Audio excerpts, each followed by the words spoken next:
The powerful forces that rule the otherworldly realm are monstrous demons and angelic figures known as divine spirits. For a long time, demons and divine spirits fought each other in an epic war that unfortunately ended in the demons' victory. A decade ago, demons invaded the human world with their overwhelming power, and humanity stood no chance against the army that emerged from the gates. It was during these times that the divine spirits appeared before select humans, granting them sacred stones. Those chosen to wield this power became known as hunters, gaining the ability to fight off the demons. In the present, in a forest 10 kilometers outside of Tokyo, a group of hunters stands before a magic gate leading to an E-ranked dungeon. The party about to enter is ready for the danger inside. A short distance away from the main team is the supply carrier, a black-haired young man with a heavy backpack named June. He assures the others that he has no problem carrying the equipment for his teammates. The others enter the gate, telling June to let them handle the combat since he is only a wannabe hunter. June hates being called a wannabe, but has grown used to it. He explains that a sacred stone first appears attached to a person's hand, and only afterward does a divine spirit appear to form a pact with the stone's holder. 2 years ago, a bright light enveloped June in his house. He was thrilled to see a sacred stone appear on his hand, as it meant he would finally become a hunter. He clenched his fist with determination, vowing that the tragedy that befell his family would never happen again.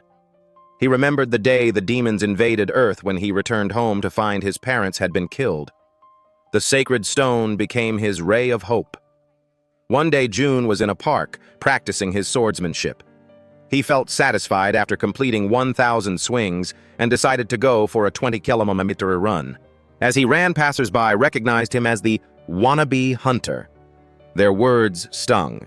They gossiped about how even after 2 years a divine spirit had never appeared to him, meaning he was wasting the sacred stone's power.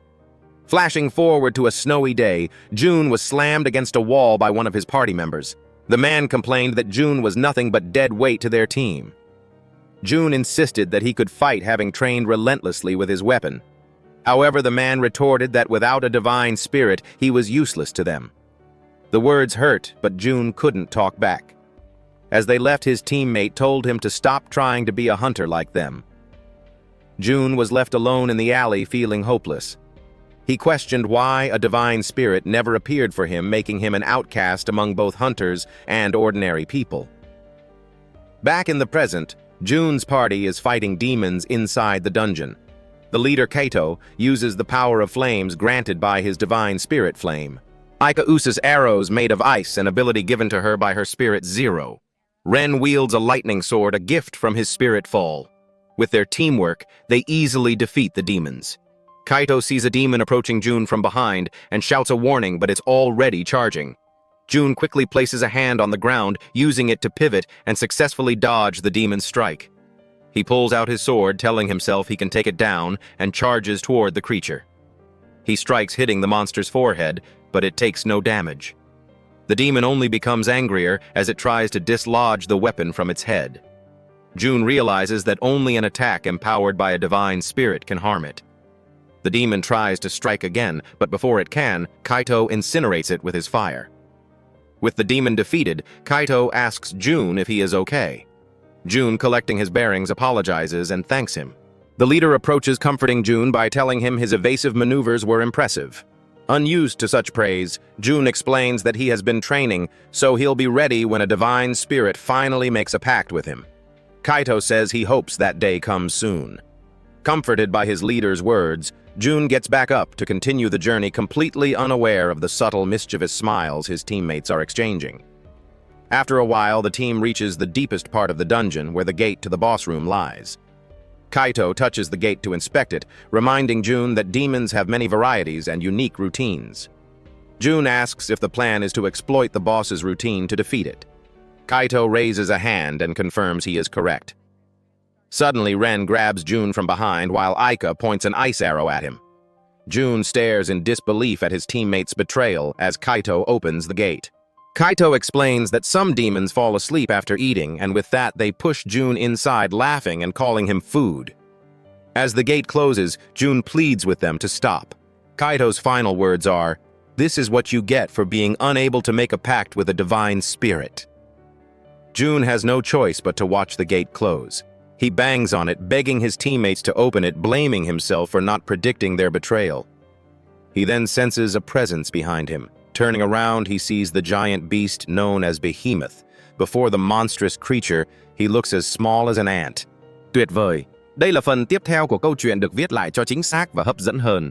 He shivers at the sight of the giant behemoth. The monster swipes its massive claws at him, and he barely dodges. Meanwhile, his former party plays cards outside the gate waiting. Inside, the monster boss smashes a rocky chunk of its lair as it tries to reach June. Behemoth stalks its prey, watching the young man run for his life. June clings to the hope that he can survive, telling himself the beast hasn't fully awakened yet. This is the window he needs to escape. June spots a glimmer of light in the distance and prepares to run for it. But the behemoth lets out a sudden roar with the force of an earthquake, and rocks tumble from the cave roof, blocking his only exit. He stares at the blockage in despair. Right behind him, the monster is already charging, about to trample him. Despite this, June tells himself he will survive. As Behemoth's teeth near his body, he thinks of all the things he still needs to do. He remembers the death of his parents, mourning that he never avenged them. "There's no way I'll die here," he shouts. Just then, the sacred stone in his hand begins to glow. Dark energy erupts from it, enveloping his body. He doesn't understand what's happening, but the energy coalesces into a black force field around him, protecting him from the behemoth's charge. The monster skids to a halt, shocked. Within the field, June finds himself in a dark void. He looks at his sacred stone and sees it glowing with a sinister aura. Suddenly, black feathers drift down, landing on his hand. His eyes widen as he looks up to see a woman with black angelic wings descending before him. June is speechless, unsure how to react. The woman reaches out to him, asking to form a pact. The force field remains active as Behemoth waits for it to disappear.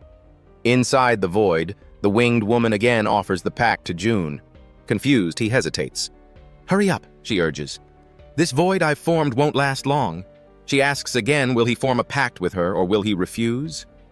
It dawns on June this must be his divine spirit. Knowing this, he wants nothing more than to accept. He holds out his hand and agrees. Their hands connect, and she declares their pact binding. The woman then dissolves into dark energy and is absorbed into the sacred stone on his hand. June feels an immense power surging through him. The force field drops. He faces Behemoth sword in hand and announces, "Our teamwork begins now." The monster roars again, and June notes that the pressure feels even stronger than before. As the creature dashes toward him, he readies himself to jump. "I'm not the person I was a moment ago," he declares, managing to dodge the creature's destructive claws. He lands a short distance away, amazed at his own newfound agility. He tightens his grip on his sword, takes a battle stance, and declares, "Now it's my turn to attack." Then he has an epiphany. He remembers Ren using his spirit's lightning ability. To defeat the boss demon, he needs the power of his own spirit. He panics as the behemoth lunges at him again, and he still doesn't know how to activate his power. He scrambles away from the behemoth's strikes, calling out his spirit's name and asking what her power is. The woman's voice echoes in his head, casually mentioning that she forgot to tell him about his power. "Get it together!" he mentally shouts. She nonchalantly replies that he never asked, frustrating the desperate young man even more. The demon's strike smashes into the ground where he just stood, and June leaps far away. He asks his spirit if the shadow-like aura from earlier was her power. She confirms that he is correct. June concentrates, gathering the dark energy. "You catch on quickly," she praises. She calls her power Rebellion Shadow, explaining that it is the ability to manipulate shadows. June stares at his hands, telling himself to focus. He closes his eyes, and the shadow in his palm slowly forms into something. Before his very eyes, it transforms into a sword made of pure shadow. Shadow weapon. The spirit calls it, explaining that it is the ability to turn shadow into any weapon. A smirk spreads across the young man's face. He believes this new weapon is more than enough even against Behemoth. "Now I can fight!" June shouts, taunting the beast. "I won't leave you any more openings!" Behemoth whips its massive tail, nearly hitting him. June readies a slashing stance and swings his new blade, managing to sever a part of the monster's tail. The sliced-off piece is so large that the cave shakes when it hits the ground. The demon becomes enraged, its eyes glowing bright red. June readies another stance. "I'm the hunter now," he declares, dashing towards the monster with lightning speed. The shadow blade nears Behemoth's face, but the monster dodges at the last second. June realizes it has figured out his movements. Undeterred, he presses forward, jumping high to slice the demon on his way down. But Behemoth evades, again stepping backward. As June slashes, his blade suddenly extends, becoming so long that it severs both of Behemoth's front legs. The beast howls in pain and collapses. June realizes his shadow can change shape freely. He looks at the helpless beast, struggling to get up. He leaps high above it, his sword poised to drop. As he prepares the final blow, memories flash through his mind, the voices of everyone who doubted him. He's wasting that sacred stone. The memory of people mocking his sword training. Useless. The whispers he heard while jogging. All that training for nothing. "It was never pointless," he declares. In the present, June is about to drop on Behemoth, shaping his shadow sword into a giant weapon. He tells himself that all this time he was sharpening his fangs, and now is the moment to unleash them. The blade penetrates the beast, and the slice is so powerful that it cuts Behemoth clean in two. June's blade slowly disappears. The sudden silence is deafening, and the shadow aura around him completely dissipates. His hands are trembling, but a huge grin spreads across his face as he clenches his fists. He praises himself for finally defeating a demon. After the excitement wears off, he collapses to the ground to rest. He looks at the stone on his hand and asks to speak with his spirit. "Give me a moment," a woman's voice replies. A shadowy aura seeps from the stone and transforms into the woman with black wings. June thanks her for saving him. "You were the one who did all the hard work," she replies. He bows deeply. "I am so grateful you made a pact with me." The girl just looks at him. "Your power of shadow is amazing," June continues. "You must be a high-ranking divine spirit." The girl looks away. "I'm not," she says quietly. "I am no divine spirit. I am a demon." June is shocked into silence. Demons had destroyed countless divine spirits and pushed humanity to the brink of ruin. That was why humans and divine spirits formed pacts, becoming hunters to fight them. He confronts the woman about her claim. She looks uncomfortable, but before she can explain further, their talk is interrupted as the dungeon gate creaks open. The party that left June for dead enters and is stunned to see him alive. June's face instantly hardens with anger at their presence. The three hunters are confused about what has happened. Kaito looks past June to the winged woman and realizes the unbelievable, the wannabe, has formed a pact. The three of them don't know what to do. Kaito reminds Aika and Ren that they will be in serious trouble if June reports that they trapped him in the boss's domain. Knowing they must silence him, they simultaneously activate their divine powers. June knows he is in trouble. He turns to the mysterious woman and asks, "What's your name?" She is baffled that he would ask now of all times. With some hesitation, she says, "My name is Reno." June rematerializes his shadow sword. "Reno," he says, "lend me your power again." The woman is shocked that he still wants her help. Meanwhile, the three hunters, pointing their dangerous powers at him, tell themselves they can take June since he has only just awakened. Suddenly, Kaito's spirit flame cries out, "Stop!" "What's wrong?" Kaito asks. The fire spirit can tell just by looking at the mysterious woman that she is far more powerful than they can comprehend. The spirits of the other two also appear, warning their human companions of the immense power their enemy possesses. "We do not know who she is," Flame tells Kaito, "but I recognize the strength of a top-class divine spirit in her." The trio all gasp at the news. June looks at Reno, wondering if it's true. He knows that divine spirits are ranked in categories, and only a select few had ever reached the legendary top class. "Who are you really?" he asks. "We don't have time for explanations," Reno reminds him, gesturing to their enemies. Kaito moves forward, his firepower still activated. "I refuse to believe a weakling like him is stronger than me," he roars. Aika and Ren do not share his confidence and hesitate to attack. Calling his companions cowards, Kaito dashes towards June. He is inches away from landing a flaming fist. "I'll show you what true power looks like." Despite the declaration, Jun doesn't even bat an eye. He dodges the punch with little effort. Undeterred, Kaido follows up with more punches only for Jun to dodge each one. With his hand still near Jun's face, Kato activates a spark of flame, instantly expanding it to engulf him. There is a sudden slash of a blade. To their disbelief, Jun has canceled out the flame with his sword. He mocks Kaido sarcastically, asking, "Are you holding back?" The taunt enrages the prideful hunter. "Don't get cocky," Kaido yells. "You're just a weakling who got lucky enough to form a pact with a strong spirit." Jun is insulted. "I formed a pact because, unlike you, I never gave up," he shouts. "I would never call my journey luck." Kaito grows even angrier. The fire surrounding him intensifies as he declares he will finish Jun off. He tells his companions to join the fight, or else Jun will report them. Feeling they have no choice, Aika and Ren also power up. Kaito concentrates a massive fireball in his palm. All three are gathering energy for their simultaneous finishing moves. Their energy attacks all charge towards Jun in unison, converging on him. The devastating blasts are mere inches from his body. The attacks collide in a blinding explosion, enveloping Jun in a whirlwind of destruction. Kaido, Aika, and Ren are smiling, laughing at the sight, but as the smoke slowly clears, a silhouette stands within the swirling dust. Jun is revealed to be alive and completely unharmed. Kaido's laughter dies in his throat. He and the others look on in absolute shock. "I cut through all of your attacks," Jun says, his voice dangerously calm. He taunts them. "The boss's attacks were faster than yours." He takes a step forward and then another.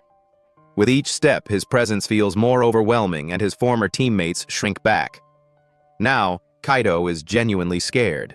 Still, he desperately ignites another flame in his palm, throwing a succession of fireballs while shouting, "You're just a weak, pathetic wannabe hunter." Jun readies himself. He doesn't dodge. Instead, he moves forward effortlessly, carving a path through the barrage of flames, his shadow sword slicing each one apart. In moments, he is standing before Kaito, their eyes locked. What are you?" Kaito whispers, trembling. Jun allows his shadow weapon to disappear. Instead, he clenches his fist and punches Kaito squarely in the stomach. The impact sends the man flying. As Kaito's body lands in a heap near the terrified Aika and Ren, Jun answers, "I'm a hunter." Kaito is shivering out cold. Jun turns his threatening eyes to the other two. "Take your leader and go," he commands. "And don't speak a word of this to anyone." Aika and Ren panic, scrambling to pick up Kaito before carrying their leader and fleeing in a hurry. Jun's sacred stone glows and Reno emerges. She praises him. "You were lenient with them." He thanks the Dark Angel for fighting alongside him. Reno smiles at him warmly. Eager to continue their conversation, Jun asks, "How can you be a demon and not a divine spirit?" Reno grips her fist, reluctant to answer. The woman slowly begins to speak. "I was once a divine spirit of the angel race," she explains. "However, because of a certain incident, I was turned into a demon." Jun absorbs this new information. He knew that angels were a high-ranking race among divine spirits, but he had never heard of one becoming a demon. "I was able to make a pact with you because I was formerly a divine spirit," she adds, "though I don't know why my sacred stone was given to you." Things are now clearer to Jun. Reno continues, her voice heavy with shame. "I can't hide that I am a demon. So, if you wish to revoke our pact, it would be all right." She holds her shoulder and the hunter notices she is trembling slightly. Jun smiles reassuringly and then gets down on one knee, looking up at her. "My name is Jun. I'm 18 years old." Reno is perplexed by the sudden introduction. Jun sees not a demon, but a good person who saved his life. He has no intention of canceling their pact. "I'll be counting on you from now on, Reno," he says with conviction. Reno is touched. She doesn't know what to say at first, but then a genuine smile graces her lips. "I am fine with this arrangement too," she replies. Pleased, Jun gets back on his feet and the two of them head for the exit together. Elsewhere, two demons observe Jun and Reno through a magical projection. One is a two-horned demon with a mischievous expression. "The fallen angel betrayed us just as I predicted," he states. The other demon, wearing sophisticated clothing and engrossed in a book, seems uninterested. "I'm busy," he says flatly. "Whether she betrays us or not has no bearing on our plans." The first demon flashes an evil smile. "At least she could provide us with some entertainment." Back in the city among rows of apartment buildings, June leads his new companion to his home apartment 303. The place is very bare with just a single bed, a table, and some unopened boxes in the corner. "Make yourself comfortable," he says pleasantly. The angel, however, is a bit stunned as she takes in his shabby dwelling. "Is this really a place where a human lives?" she wonders aloud. "It's not much different from the caves in the demon world." June sees her point. "Is there anything you would like?" he asks. "Anything at all." She thinks for a moment and says wistfully, "I want beautiful scenery." June understands. "We could try adding some flowers. They might look nice." The angel likes the idea, and June, pleased to hear this, promises they will buy flowers every time they clear a dungeon. But for now, he is exhausted and needs to sleep. Reino inspects his tiny bed and lies down on it. "It's a bit cramped for 2 people, she comments. June is stunned to hear she plans on sleeping with him. "In heaven, this was normal," she states innocently. He then asks if divine spirits can even sleep outside their sacred stones. She figures she probably can't, so he suggests she return inside. She does, wishing him a good night. He looks at the purple gem on his hand for a moment before turning off the light. Lying in bed, he wonders what he will do next. He'll get in trouble if people find out he made a pact with a demon, which means he'll have to take on dungeons by himself. The only ones he can clear solo are F rank, so that's where he'll start. The next morning, he heads to the Japan Hunter Association headquarters. He asks Reno if she is okay having covered his gem with a black glove. She agrees with his decision. A purple sacred stone would stand out too much. He heads to the reception desk and applies to take on an F-rank dungeon. Suddenly, loud screams and gasps pierce the air. Everyone's attention turns to a charismatic figure who has just entered the building. The crowd erupts in murmurs. It's rare for him to make an appearance, and they can't help but comment on how handsome he is. It's the S-rank hunter Yugo.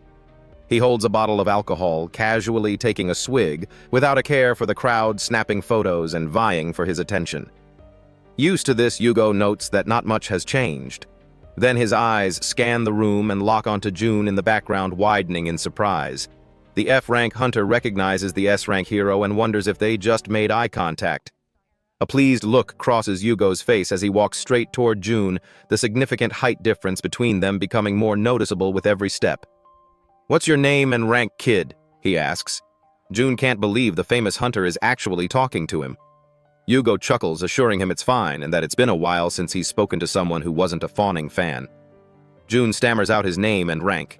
The famous hunter's expression is hard to read as he processes the information, and an awkward silence hangs between them. "Did you need something?" June asks. The S-rank hunter lets out a big smile. "Nope," he says cheerfully. "Sorry for interrupting. We should get tea sometime." He then heads off, leaving June completely puzzled by the bizarre encounter. The receptionist, meanwhile, is starstruck and can barely compose herself after the celebrity hunter spoke to her. June reminds her about his request, and she quickly gets on it. Still wondering about the strange interaction, he takes the tablet she hands him with the coordinates to the gate and heads for the exit, excited for his first solo dungeon crawl. Later, he arrives in the woods and spots a big shiny gate. Confirming it's the one he was assigned, he steps inside. The dungeon looks like a wide cave with a heavy, oppressive atmosphere. Reno emerges from the stone. "Is it true that F-rank demons are considered the weakest?" she asks. "Yeah," he says as they walk deeper inside. "Are you sensing something?" Suddenly, a monster appears, moving with blinding speed. June notices it instantly. He turns his head instinctively, summoning his shadow sword and placing it between himself and the monster. The weapon absorbs the brunt of the impact, but the force is so strong he is sent flying backward. The smoke clears to reveal him kneeling but relatively unharmed. He wonders what kind of monster could be so fast. Stepping forward, he sees that he is facing numerous Chaos Wolves. June is surprised. Those are D-rank monsters. Reno notes that something is wrong. Looking at the wolves, June realizes the truth. This is a D-rank dungeon. He and Reno find themselves surrounded by 3 feral Chaos Wolves. A quick glance behind him confirms his fear. The gate has vanished. There's no escape. He knows that in his current state, beating these enemies will be tough. June calms himself, focusing on reducing their numbers. He charges a nearby wolf, ready to slash it with his shadow sword. Suddenly, he senses a paw approaching from the side and is forced to abandon his attack and leap back to avoid the sharp claws. He has barely caught his breath when he realizes another wolf is about to strike from behind. He dodges, finding himself surrounded once again. They fight with terrifying coordination, and he desperately tries to think of a way through. Dust and debris fill the air as the battle rages on. A chaos wolf opens its wide mouth and moves to take a bite out of the hunter. June blocks it with his shadow sword, but is put desperately on the defensive. Another wolf lunges, and all he can do is protect himself with his arms. The impact sends him crashing into the wall. Not only are they coordinated, but each one is brutally strong, attacking the instant they see an opening. He wonders if there is anything he can do. Inside the stone, Reno says, "I'm thinking of something." The wolves move closer, their blood-red eyes sensing a kill. An idea forms in June's mind, a desperate, risky gambit. He dematerializes his shadow sword, leaving himself defenseless. Reno is surprised. This means the wolves won't hesitate. Sure enough, all three monsters pounce at once. As Reno looks on with concern at the last possible moment, his shadow weapon reappears. He makes a wide, sweeping slash, striking one of the wolves right in the mouth. Maintaining his swing, he delivers critical strikes to the other two monsters, turning them all to dust. June is relieved he was able to pull it off, while Reno is impressed by his strategy of deliberately creating an opening to lure them all in. He sits down to catch his breath. The fallen angel wonders what is happening, as they are clearly not in an F-rank dungeon. Now that they've entered, the only way out is to defeat the boss. They then hear a sound from the distance. Multiple more chaos wolves are coming. June is in disbelief, but Reno tells him not to worry. "Something is different now," she says. "Raise one hand forward, imagine shadow chains, and aim at the target." He does as she asks. Long, dark chains spring forth from his hand and bind the nearest chaos wolf. He has gained a new ability, Shadow Bind. With a sharp jerk, he pulls the helpless wolf toward him and straight onto his waiting shadow sword, slashing it in half. June allows himself a small, confident smile. Another wolf jumps towards him, but he again uses Shadow Bind, chaining the monster mid-air. While the wolf is still suspended mid-air, an idea strikes him. Grabbing the end of the chain with both hands, he begins to swing it around and around, using the bound wolf like a demonic wrecking ball to smash into the other monsters around him. He is pleased with the options this new ability provides. He binds yet another wolf, then moves in and slashes it without difficulty. Reno notes that he has a natural talent for the new ability, but warns him to be careful as it consumes a lot of magic. This new power allows him to move forward, and the battle is soon over. He faced an even larger pack of chaos wolves, but was able to take them out with growing ease. As June stands amidst the defeated demons, Reno explains that hunters grow stronger the more they fight. A satisfied expression crosses June's face. He can feel himself getting stronger. He takes a breath and moves deeper into the dungeon. Reno watches him, realizing why her partner is growing so quickly. His physical abilities were already honed to a sharp edge through relentless training. He simply lacked real combat experience. Combined with his sharp mind, she sees that his potential is limitless and feels a thrill of excitement to watch him grow. They soon reach the deepest part of the dungeon, where the door to the boss room looms. June stands before it for a while, deep in thought. Reno emerges and asks him what's wrong. He explains that it is a hunter's duty to clear dungeons and that only a hunter can open the boss door. He feels a mix of fear and excitement. This is his chance to prove himself as a real hunter. "We're just getting started," Reno says, stopping his reminiscing. June clenches his fist in agreement and reiterates his vow, "I will become a hunter who can save the world." He places his hand on the handle and the door swings open, releasing a whoosh of wind and dark aura. The young hunter steps inside and the door closes behind him. He looks forward with a mix of determination and trepidation. A big armored tail twitches and June finds himself face to face with a D-rank boss, the Hell Scorpion. The Hell Scorpion is an imposing creature with 6 eyes on its thorax, razor-sharp teeth, and a deadly stinger and pincers. June notes that its outer shell looks incredibly tough, more like a mineral than mere armor. Reno senses the young hunter is shaking and asks if he is scared. "I'm fine," he insists. just a few jitters. The scorpion moves first, attempting to strike him from above with its pincer. It smashes into the ground with incredible force as June leaps out of the way. He knows that if he takes the monster head-on, he has no chance. The scorpion attacks again, and he is just barely able to block it with his shadow sword. He then leaps into the air, delivering multiple strikes all over the scorpion's body, but none of them can penetrate its tough carapace. He lands behind the monster and decides to focus on dodging while searching for a weak spot. No matter how tough the armor, the joints or base should be weaker. Reno observes the battle silently as he continues to slash all over the enemy's body, searching for that weak link. June goes for an attack from above and thrusts his shadow sword downward right onto the scorpion's head. Despite using his full force, the sword is still unable to penetrate the hard shell. He hasn't even made a scratch.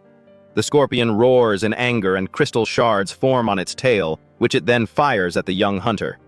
He blocks some and is scratched by others, noting that it even has ranged attacks. "What can I do?" he wonders, asking Reno if she has any ideas. "It will be hard to damage it with your current approach," she replies. He realizes he'll have to push past his limits. As the scorpion turns and scuttles towards him rapidly, he casts Shadowbind, wrapping the chains around two of the scorpion's legs and causing it to lose its balance and fall. The monster quickly regroups. June knows he would have been done for if he'd been hit. As the scorpion gets back on its feet, June notices something crucial. A small crack on the monster's head, right where his sword had struck earlier. The young hunter realizes the key isn't slashing, it's blunt force. The scorpion now looks enraged and attacks with its pincer. June steps back to avoid the slash, noting that the monster's attacks are getting fiercer. "Change the size of your sword," Reno advises.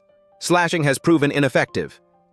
She reminds him of how he first manifested his shadow weapon.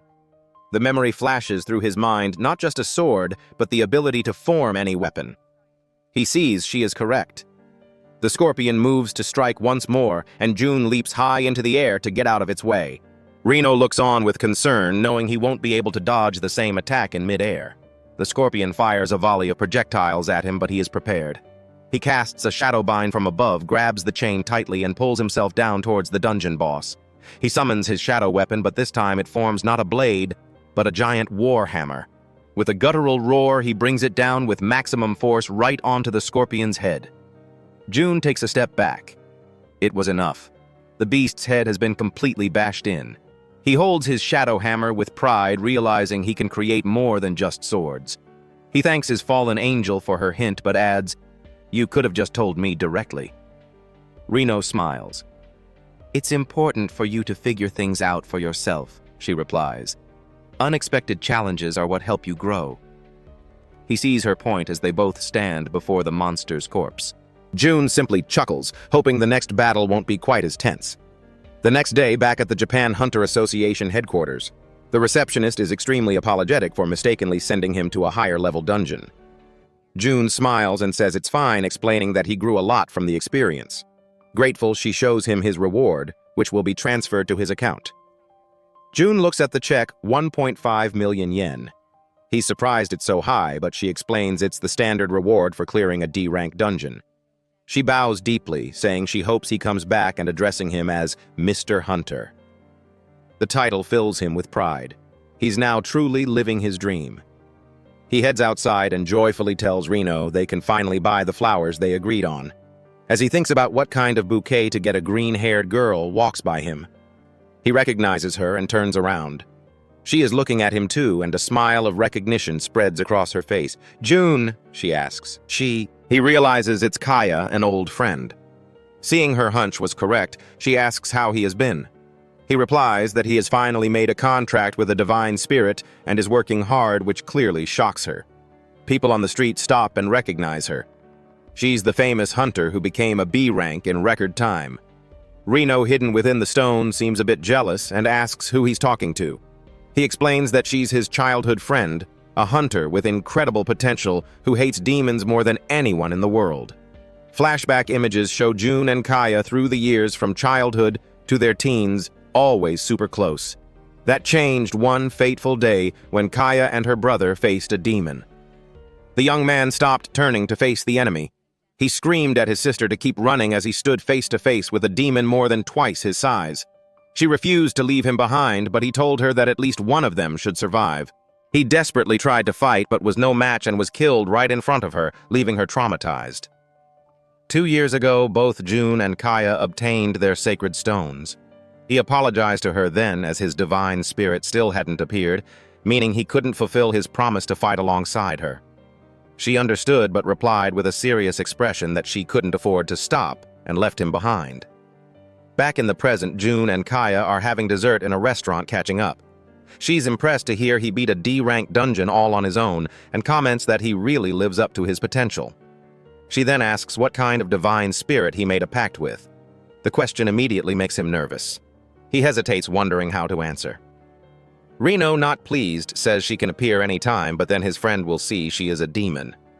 He tries to buy time, saying his spirit is a bit shy. Reno looks annoyed, retorting that she is not shy, but he internally explains the situation is complicated. Kaya decides to introduce her divine spirit first. She raises her hand with its green, sacred stone, and the upper-ranked divine wind spirit named Wave appears. Looking like a fancy servant, he bows politely towards June. "It is a pleasure to meet you, Master Kaya's friend." He greets with a refined manner. Kaya then asks if he is going to take the rank reassessment. He replies that it is still some time away, so she suggests he get stronger in the meantime, and invites him to take on a C-rank dungeon with her. June looks worried, replying that the gap between them is too big, and he might end up being a burden. Kaya smiles, remembering how he used to lead her when they were kids. "Now it's my chance to return the favor," she says, stretching out her hand. Unable to turn this down, June shakes her hand, agreeing that they did promise to fight together. It's a risky but good opportunity for him to grow. Kaya, meanwhile, is beaming with delight. Later that evening, in a conference room at the Japan Hunter Association headquarters, an important meeting is underway. The head of the table gets to the main topic, the Meijin powerful beings of A rank or higher who possess humanoid intelligence. For years they have kept a low profile, but recently at least a dozen hunters have fallen victim to them. Kamu, the president of the Japan Hunter Association, remembers his own battles against them, recalling that their strength was truly exceptional. He lets out a loud laugh, adding that he would fight them himself if he were still in his prime. Section Chief Mizuki is not amused and states that her management system shows all gates being cleared properly. Just then, Yugo walks in as someone comments, "According to survivors, the Majin appeared after the gates were cleared." Still holding a bottle of alcohol, Yugo is surprised the meeting has already started. Mizuki is angry that he has arrived so late, but he remains unperturbed. "Getting angry will only ruin your beautiful face," he says casually. He sees the photos of the dead hunters on the screen and says he may have an idea of what to do. Mizuki is doubtful, but he assures her that he will handle it. Kamu trusts Yugo and says he is counting on the S-rank hunter, who then departs. As he walks away, he remembers June's face, wondering if his prediction will be correct. Elsewhere, in a rundown area, a purple gate appears. Kaya asks June if he's nervous, and he admits that he is. Aside from dealing with a higher-level dungeon, he's still worried about her reaction when she finds out Reno is a demon. "I'll protect you no matter what," Kaya assures him, which comforts him. They enter the gate into a cave with a bluish hue and are immediately greeted by C-rank demons. June summons his shadow sword, but is surprised when Kaya simply attacks without hesitation. She is lightning fast, instantly beheading one of the demons with her spear. June is surprised by the intensity of her emotions and her sheer determination to eradicate all demons. Her power far exceeds his expectations. She turns towards him, her spear still dripping. "I also sense a demonic presence coming from that direction," she says, looking right at him. "Is it you?" He freezes, realizing she has found out his secret. She then gracefully spins, slashing 2 more demons clean in half. She turns to handle the others while June looks on, even more impressed than before. Still, he wants to be useful. He summons his weapon to handle the monsters on the ground, parrying a demon attack and then countering with a powerful slash. The demons now look at him with fear. He has also grown. He transforms his shadow sword into a shadow gun and fires. The shadow projectiles are so powerful that half the demons' bodies disintegrate on impact. Kaya is surprised. She has never seen this type of ability before. Soon, the battle is over. Kaya lands back on the ground and praises June for holding his own even against C-rank demons. I sensed a demonic presence coming from you again, she says, but now there's nothing. It's probably fine. The young hunter is pleased he hasn't been caught yet, but then Reno asks if he just plans to keep up the charade forever. He remembers that his divine spirit isn't just some demon. She is his reliable partner. He looks at her through the stone and thinks it would be fine if he could just explain. But then he remembers her hatred for demons and is once again unsure of what to do. They keep moving forward and finally reach the door to the boss's room. Are you focused? She asks. He replies yes, but deep down he can't calm his racing heart. Kaya senses his apprehension. I understand you'll be facing a C-rank boss, she says, assuring him. But you're not alone. Don't hesitate to go all out. June smiles, deciding to save the conversation for later and focus on the boss first.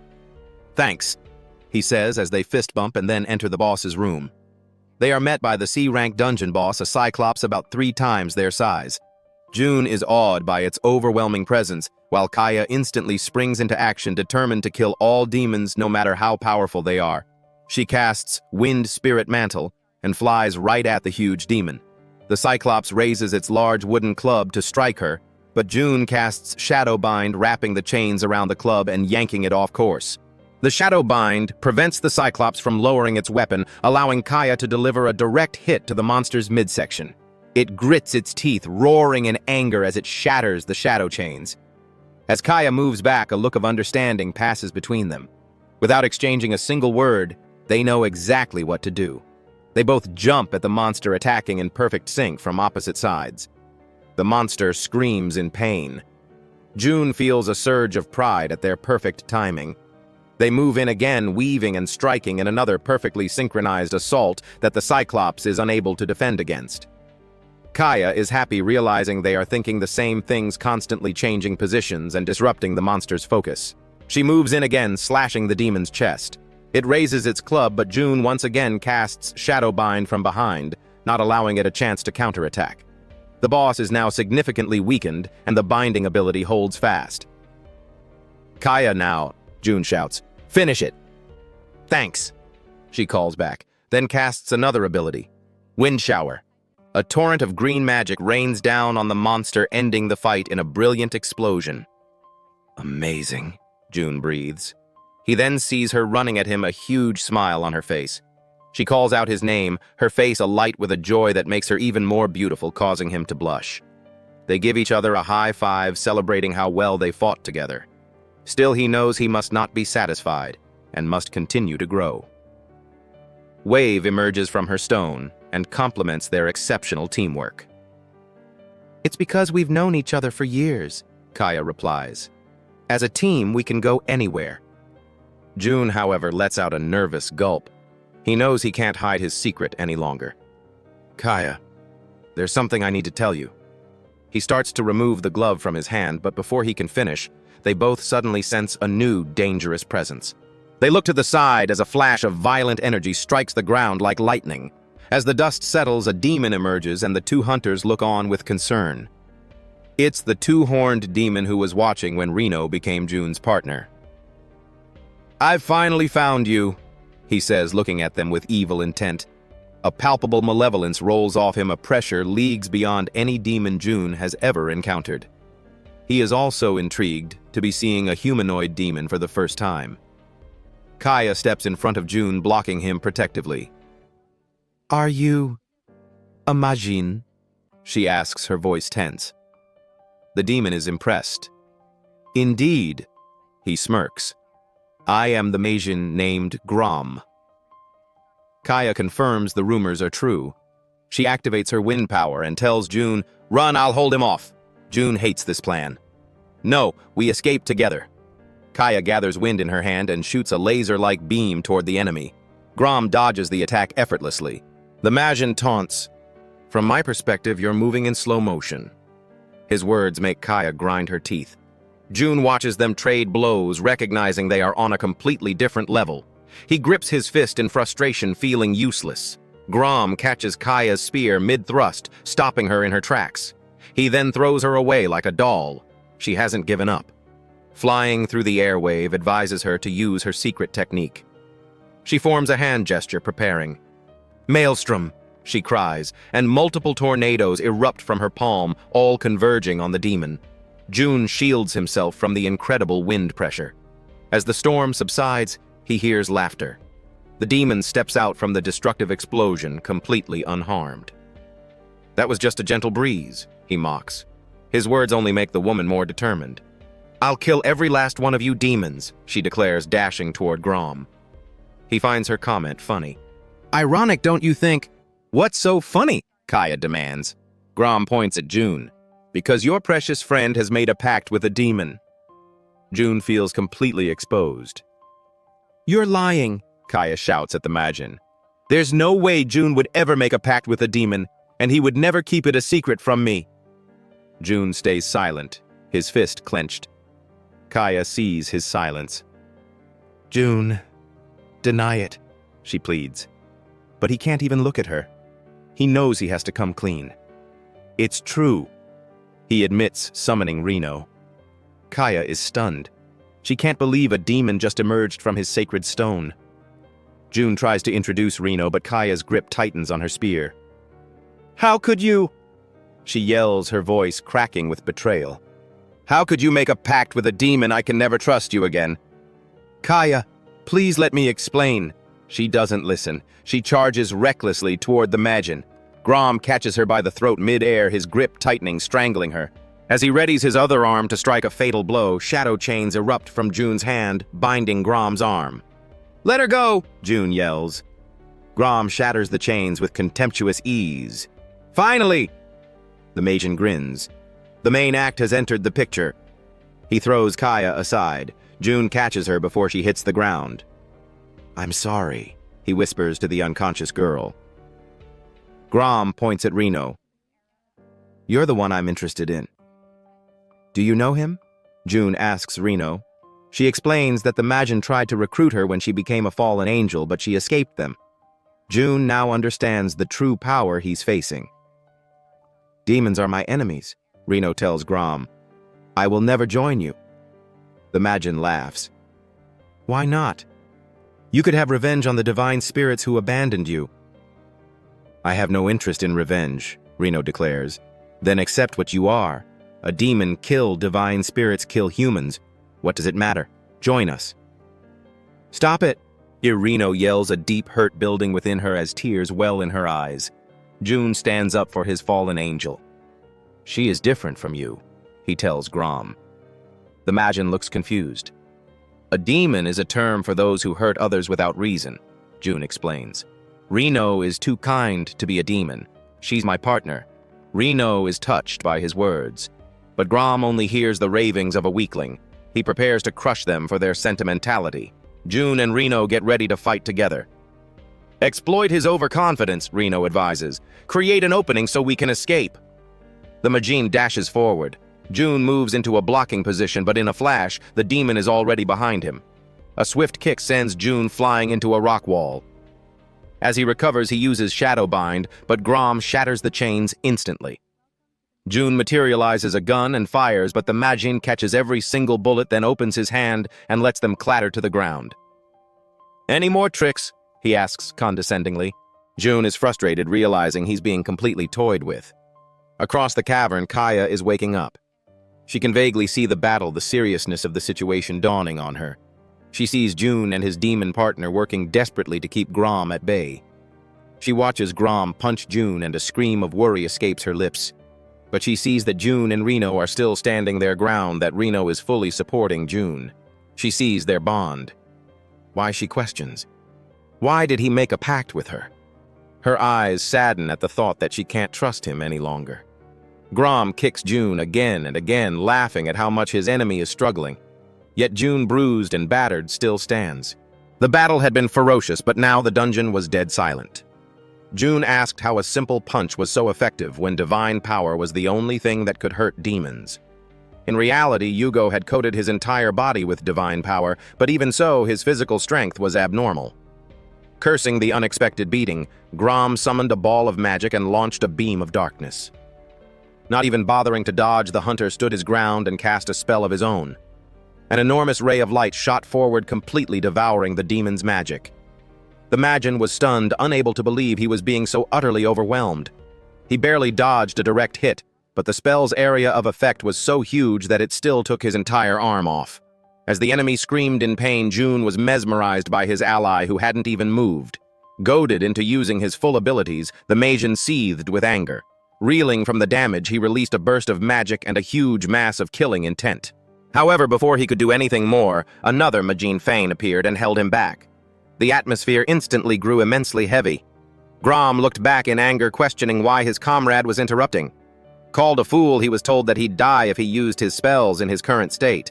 Turning to Yugo, the powerful demon acknowledged his strength, saying a fight would only harm them both. The hunter agreed with a smile, saying he definitely looked strong. With this, they agreed to call it a draw and retreat. Grom tried to argue, but one commanding look from Fane was all it took to make him obey. Before leaving, he gave one last nasty glare, vowing to take their heads one day. With that, the portal closed, leaving the hunters alone in the now silent dungeon. Yugo wondered if they had just escaped that easily. Jun called to him and showed his gratitude with a deep, long bow. They decided to talk while heading back to the surface. Yugo suspected Jun had a contract with a demon from the first time they met. Considering the Meijin's movements, he figured they were being targeted and had followed behind. Moving on, he asked if Jun and Kaya had managed to make up.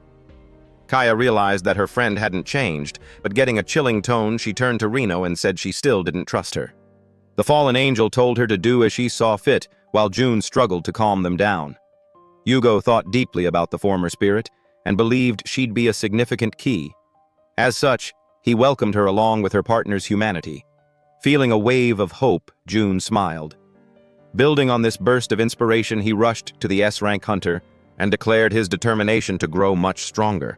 Although they were all surprised by his unexpected vigor, they smiled in support. Yugo dashed forward to leave them all behind, saying he looked forward to the day they fought side by side. The top hunter later gave Chairman Kamu a full report, adding that the demons should remain quiet for a while. Kamu thanked him, glad to have left things in his capable hands. Moving on, he asked if Yugo remembered the former A-rank hunter Yusei. He was now a notorious criminal who had killed several hunters after being fired for misconduct. They had him in custody, but he suddenly disappeared. Since he had another matter to address, Yugo couldn't step in for now. Thinking about Jun and Kaya, he said he had 2 promising juniors to recommend. As they ended the call, Kamu apologized for making someone else in the room wait. He took a seat to listen. At the other end of the table was Yusei's former disciple, the A-rank hunter Uji, who had vowed to stop his old master's heinous acts. A long time before the incident, Uji looked over the city with his master, declaring his goal of becoming a perfect hunter. Yusei complained about how stiff he was, not wanting a boring disciple. Since he had put in the effort, he should enjoy the experience. The master told him to forget his responsibilities for a moment. One could become a hero just by killing demons, but the rules made things difficult. Even so, he should pursue his ideals and refuse to become the association's dog. The young Uji accepted the advice, mockingly saying he wouldn't be like his mentor. It was a beautiful day. While running with Kaya, Jun shared how he and Reno had bought flowers. Thanks to that, his room was getting brighter. Intrigued, Kaya asked about the demon's preferences, but Jun told her to ask herself. A curt and dismissive response was all they got. When told to be a bit friendlier, Reno retorted that Kaya was the one who refused to trust them. Jun tried to mediate but was promptly told to shut his mouth. While he was silenced, they overheard a conversation about a hunter criminal who had escaped prison. Struck with fear, some people decided to head home early. Asked if she knew anything, Kaya went on about Yusei, who was considered highly skilled. They wondered what could have possibly triggered his crimes. Just then, their phones pinged. They had both received an email from the association. What's more, they were being summoned immediately. Since it followed a recommendation from Yugo, they decided to head to the location first. At the association headquarters, they were greeted by Hayashi from the Abnormal Measures Department. Due to the S-ranker's high praise, they were being entrusted with the mission of searching for the criminal. The police were conducting an investigation, but the association needed to take action as well. After all, it was possible the target was hiding in the gate nearest to where he escaped. As hunters, they were tasked to investigate that C-rank gate. Jun's confidence dropped. The opponent was a former A-ranker. With this, he was informed that another person would be joining their group. The association had requested assistance from an equally ranked hunter who should arrive soon. As he said this, Uji entered the room inciting a loud reaction from Kaya. The hunter greeted her with uncaring eyes, saying it had been a while. Leaving the room, Hayashi told them to look at the documents for more details. Catching up, the two former comrades talked about how they had cleared a gate together long ago. Uji was the only genius from their generation who was able to rise to A rank. Delighted to work with someone like him, Jun extended his hand to introduce himself. Although the top-ranking hunter reciprocated the introduction, he ignored the extended hand, declining the bid for friendship. Instead, he got straight to the point, stating that he had no intention of teaming up with them. In disbelief, Kaya asked why. Frankly speaking, he said, "You'll only be a hindrance." He had decided this was his personal responsibility and would search for his old master alone. The young man turned to leave, ignoring her repeated calls to wait. It was Jun's turn to speak. He refused the idea, saying it was imperative that they work together. Once more, Uji said they'd only be a nuisance, but Jun argued that the search would be easier if they cleared the gate of demons. In other words, doing things alone was the less efficient approach. His logic reached the A-ranker. Vying for their usefulness, the two promised to do their best. Convinced, the hunter sighed in resignation and told them to do what they wanted. That said, he'd do the same and left without looking back. Since they had no plan, the two decided to tail their comrade. Meanwhile, at an abandoned building, the chains and barricade were strewn on the ground. A small group entered with flashlights, wanting to turn it into their territory. Suddenly, they saw a huge structure in the middle of a classroom, frozen solid in the air. It was a dungeon gate completely encased in thick ice. They took out their phones to contact the association. Suddenly, it was silent. One of the wanderers looked back and found his two companions frozen solid. He dropped to the ground in shock, and his flashlight shone on a figure in the dark. Before he could do anything, the young man was completely frozen and promptly shattered into pieces. Yusei made quick work of them, saying he had to hide better as the unnecessary corpses were piling up. Staring at the frozen gate, he stated that he wasn't wrong. To him, the first goal was to take revenge on the association. Deep in the forest, a gate surged with power. Before entering, Uji gave a final reminder that he was going to do things his way. Jun said he wanted to tell him something first. If they were going to work together, he should inform him about Rino's situation. The hunter revealed that Yugo had already told him about the pact with the demon. They were surprised by his reaction and asked if he wasn't going to condemn the idea. To him, rather than a contract being inherently immoral, it was one's actions that determined evil. Jun was stunned by the open-minded thinking, so Kaya reaffirmed that he wasn't as bad as he seemed. The top hunter entered the gate while Jun smiled in relief, finding out that there were people who thought that way. Inside the gate, a castle-like environment appeared. The party quickly made their way through and soon faced the spider dungeon boss. As expected of a C-ranker, it wouldn't be easy. With dangerous speed, it attacked, going straight for Jun. However, Uji moved even faster and encased the entire enemy in a thick shell of ice. They looked on in surprise, seeing the spider freeze in an instant. It broke and shattered, falling to the ground in pieces. They didn't expect it, but the A-ranker had arrived with his spirit Yuki and provided support. Thanking him for saving them, they asked about his search, but it had already been completed. There were no clues, so they had no reason to stay. That said, it was amazing how he had instantly defeated the boss, which even Kaya was struggling against. She tried to go after the self-centered hunter, but saw that Jun wasn't moving. Grinning widely, he announced that a new ability had just awakened during the fight, Residual Shadow Sense, which detects traces of shadows to locate a target. This immediately grabbed Uji's attention. If it was within 24 hours, the skill could follow the footsteps of whoever was there. Running to the former disciple, Jun excitedly said they might find the target this way. Asked for any place that might be significant, Uji thought about it and shared that there was a nearby hill where he and his master used to talk. Without saying another word, he started walking away, and they could only assume he was telling them to follow. A while later, they reached the hill. He never thought he'd come back there after the things his master did. Noting how the place must hold several memories, Jun was told to stop wasting time and use the ability. As he followed instructions, darkness enveloped his eyes and spread across the area like a grid. There they saw footsteps made out of shadows, clearly showing the target's movement. As such, he confirmed that someone was there. It was just one person and he couldn't make out who it was, but it stood beside where Uji was. Activating more of his ability, he materialized the shadow's characteristics, and with this Yusei's figure appeared. Seeing it, the disciple confirmed his master's visit, but fell sullen, questioning why he would think of coming there. Back then, he had wondered why his master always brought him there, but was told that he was just tagging along and the top hunter went there for a break. Looking over the city, he felt free, and had turned it into a routine to shake off doubts. That same day, he had told his student to live a life without being bound to certain things. Reminded of this, he remembered the countless things he had learned and calmed himself down. June worried about him, but Uji brushed it off, saying they had to get to work. Since they already knew his exact location, they headed out right away. Yusei had likely shaken off some doubts on the hill, but his end goal was still unclear. Meanwhile, in the association's gate management system department, Miss Hayashi monitored her screen and suddenly said that she felt something was off. Taking a closer look, she remembered something important and urgently put everyone on high alert, demanding the internal light immediately. Getting ready, she called to everyone present. "Possibility of a gate break," she announced, ordering all hunters to search for the gate. The party of 3 ran around the forest, moving fast to chase their target. Just then, their phones rang at the same time, alerting them to the emergency announcement. The exact coordinates of the gate were unknown, so they were tasked to do an immediate survey. If June remembered correctly, it would take 7 days for a gate to enter a breaking stage.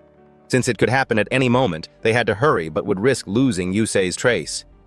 Uji remembered his master and his habit of visiting the hill to shake off doubts. With this, he got an idea of what the rebel hunter's goal might be. Suddenly grabbing onto his young comrade, he asked him to guide them fast as the target's exact goal was causing the gate break. Understanding the situation, June took the lead and they rushed through the forest. Soon enough, they reached the abandoned school. Following the shadow traces, they headed straight inside, ascertaining the target's destination and the likely location of the gate.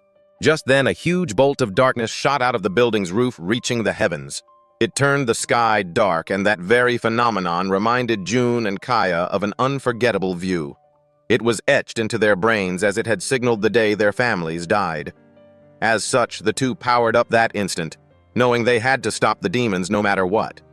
The windows broke open and countless enemies started pouring out.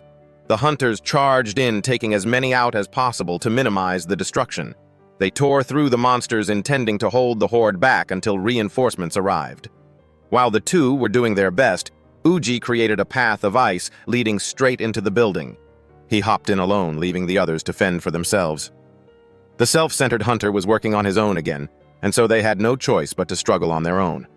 Drained from the unrelenting battle, they started to reach their limit. Just then, blasts of magic burst forth, taking out waves of enemies in an instant. They had done a great job of holding out, and reinforcements had finally arrived. Seeing everyone charge in, June was surprised by the number of hunters that appeared and decided to pull his own weight. That said, people started to notice that they didn't feel any mana coming from the rookie hunter. If he kept fighting like that, people would eventually figure out his secret. He was unable to leave them there, but fortunately, Kaya whipped up a storm, taking out several beasts and telling him to leave things to her while he provided Uji with support. He couldn't thank her enough and dashed right into the school. Taking out the demons inside, he moved deeper in and suddenly felt a chill in the air. In one of the classrooms, he found someone fighting. There were huge pikes of ice everywhere, and a powerful monster was frozen solid. Uji broke it into multiple pieces, taking the gate boss out without much trouble. Walking back to June, he shared that Yusei had already left the building. Even if they were able to stop the break, it would be pointless, as he'd just try the same thing again. The young hunter said it wasn't pointless, eliciting the top ranker's anger as he acted like he knew something. His eyes were covered in an aura of darkness, reminding Uji that they had gotten there because of his ability. Considering this, it was far too early to give up on their goal. Since he had defeated the boss so fast, they could still catch up with Yusei. June pulled on the disciple, telling him to hurry before he got too far from them. At that moment, all Uji could see was his back and the hand that was urgently pulling him forward, taking it back. He recovered his composure and thanked his comrade for bringing him back to his senses. June replied that it was too early for thanks.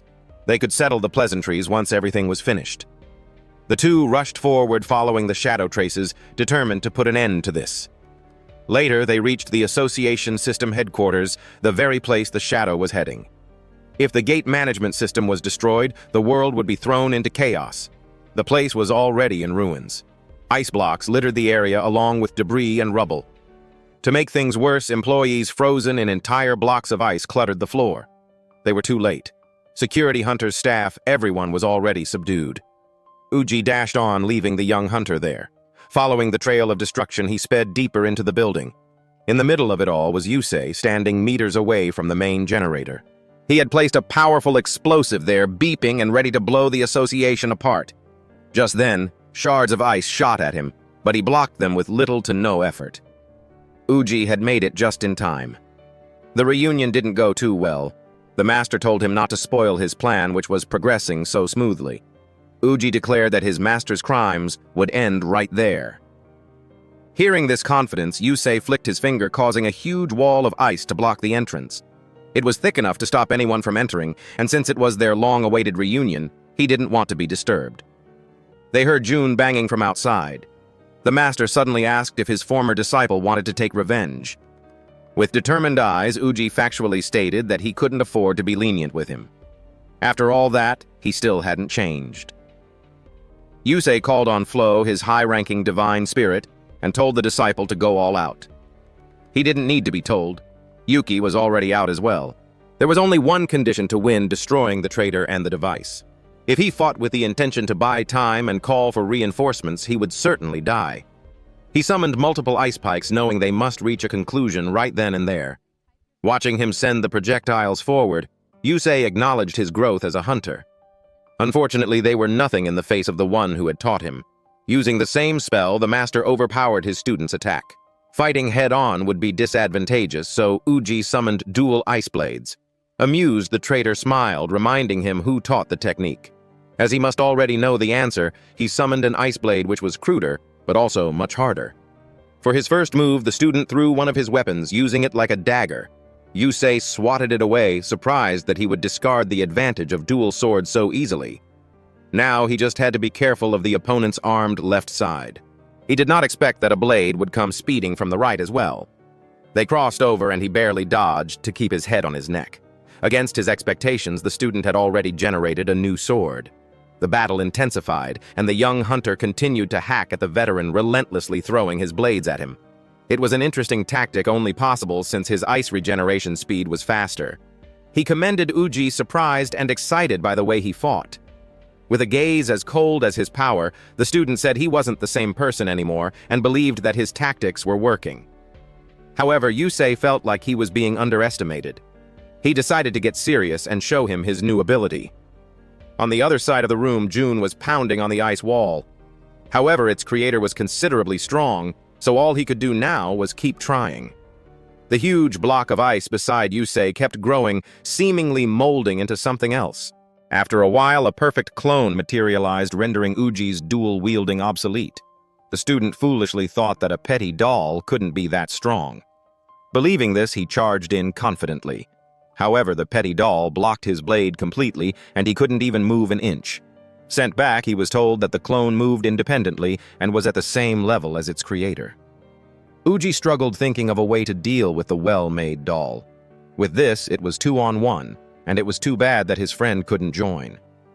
June heard the development from the other side and tried to hurry up while the explosive continued its countdown. The battle intensified and frozen blades clashed against each other. The student tried to fend off the clone, but became so preoccupied that he left an opening for Yusei to strike. A quick combo left him flying and injured, but the barrage didn't end as the master continued to shoot countless shards of ice his way. Seeing his student defend the traitor, chuckled, saying it was rare to see him so lively. Uji panted in exhaustion and pain, unable to believe the huge gap between them. He gritted his teeth in anger. If he was so strong, then why did he have to waste his extraordinary skills on committing evil? Hearing this, Yusei rejected the idea that he was evil. Nothing had changed since they met. He was just more honest with himself. All hunters who sought to defeat monsters would use any means to close the most amount of gates. However, the world was restricted by the association, and he was fed up with the system. As such, he had ignored those rules and conquered countless gates, but was terminated as a result. Uji argued that he had committed murder and received a chilling glare in response. To Yusei, there was nothing wrong with killing mindless dogs who did nothing but obey the association. Reality set in and they realized that there was no defending him anymore. With the ongoing gate break, the gate system would collapse along with the association itself. For his revenge, he had vowed to set the hunters free from the tyrants collaring them. Uji cursed him, and his ideals confirming that he really had changed. Although trembling in weakness, he stood up, unwilling to let it just happen.